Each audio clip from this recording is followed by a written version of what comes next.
ক্ষমতা গ্রহণের মাত্র 52 দিনে ব্যাংক থেকে 44,500 কোটি টাকার ঋণ নিয়েছে বর্তমান সরকার।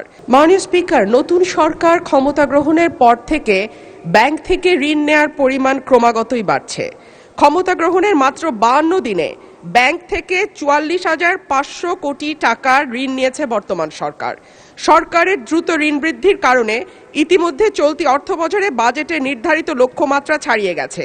এবার বাজেটে লক্ষ্যমাত্রা ধরা হয় 1,04,000 কোটি টাকা। সেখানে চলতি অর্থবছরের জুলাই থেকে 9 এপ্রিল পর্যন্ত সরকার ঋণ নিয়েছে 1,12,761 কোটি টাকা, যা লক্ষ্যমাত্রার 108%। এর মধ্যে অন্তর্বর্তী সরকার জুলাই থেকে 16 ফেব্রুয়ারি পর্যন্ত নেয়া ঋণ 68,229 কোটি টাকা। বাংলাদেশ ব্যাংকের প্রতিবেদন থেকে এই তথ্য পাওয়া গেছে।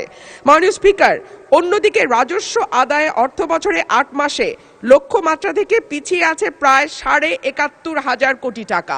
মাননীয় স্পিকার, আপনার মাধ্যমে মাননীয় মন্ত্রী মহোদয়ের কাছে আমার প্রশ্ন, আমরা রাজস্ব বাড়ানোর ক্ষেত্রে এবার নতুন কোনো পরিকল্পনা নিচ্ছি কিনা, করের আওতা বাড়ানো হচ্ছে কিনা এবং হলে সেটি কিভাবে? ধন্যবাদ মাননীয় স্পিকার।